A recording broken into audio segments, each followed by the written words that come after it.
What's going on, YouTube? It's your boy Dilly Time here, aka Dilly as most people call me, and in today's video I've got the best build in NBA2K21. I'm not joking around. This is the Demi-God build that everybody is using.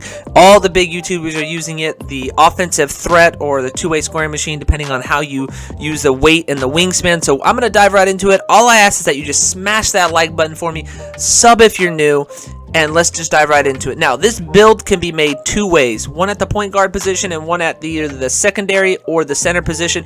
Depending on how you do it, you still get the same amount of badges, but depending on your play style, you might want to go with either the first one or the second one. So the first one we're going to be taking a look at is using it at the point guard position. So, of course, the position that we are talking about is the power forward position. For some reason, 2K decided that point guards and shooting guards and small forwards don't get the same amount of badges as you would with the 6'7" power forward. So we're going with that. And the number that we always use is Luka Doncic, which is 77.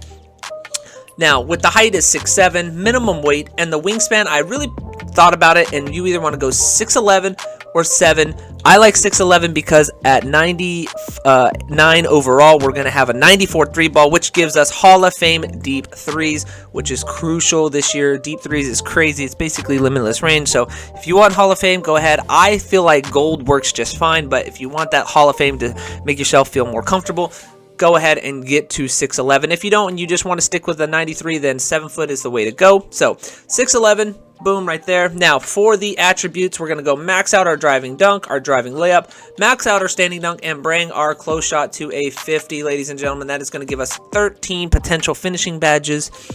For the shooting, we're going to max out our 3, max out our mid-range, and we're going to bring our free throw up to a 63, giving us 24 shooting.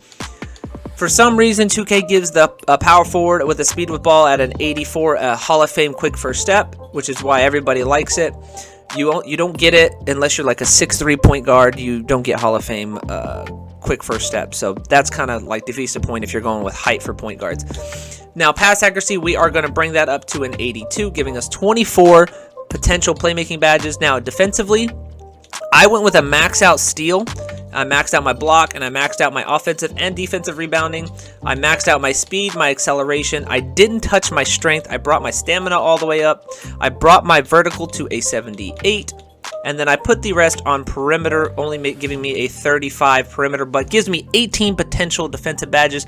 So the total badge layout for this build is 79 badges. You still get all of your stamina, your vertical, your acceleration, and your speed, so you're not lacking on your physicals other than strength. But if you're point guard, you really don't need strength. So this build, all in all, is a very, very good build. It is the Demi-God build that everybody is using in next gen. So if you're going to get yours around Christmas, make this build. Don't waste your time and do that. So with that, then of course you get these types of takeovers. I went with negative impact, and I went up with ankle breaking shots. That is just my personal preference. And with this, the point guard version of this is an offensive threat. Jason Tatum, John Collins, Chris Webber. So this is the point guard version. So now we're going to go ahead and we're going to dive into the secondary / center build if you want to use this as that type of position.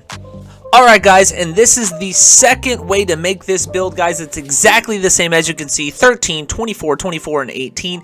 The only difference is I put post control at 50 rather than close shot at 50, which allowed me to put 62 on my strength, which if you're going to be putting this at the secondary / 3, you want to be able to have a little bit of strength for boxing out and everything like that. And plus, what we really want to do with this is the reason why we put up our strength at 62 is it gives us gold brick wall, which allows us to set screens and go in for a driving dunk or anything like that. So all in all, this is the second way to make this build. It still gives you the same 79 badges. The only difference is we're just sacrificing a little bit of vertical and we are putting it on our strength. A lot of people are going to ask me, Dilly, why are you not putting on perimeter? You know, perimeter is where you got to go. Honestly, I feel like perimeter and interior defense, the only way those are helpful is if you are not good staying in front of your defender, which we all know that this 2K21 Next Gen is mainly just for casuals, the way 2K set it up, so anybody's going to get a blow by. So I would rather take risk on steals. So at the end, I'm going to have a 98 steal at 99. So on either build, really. So for me, it's like I'm going to take a risk rather stealing rather than, you know, I'm going to get dunked on either way. So I forgot about interior. I didn't forget. I just said, you know what, forget interior defense and forget perimeter defense. We're going to focus solely on getting steals. Our block is still high, so if they try to come to the rim, we have Hall of Fame rim protector, so we can still go up there and try to block it.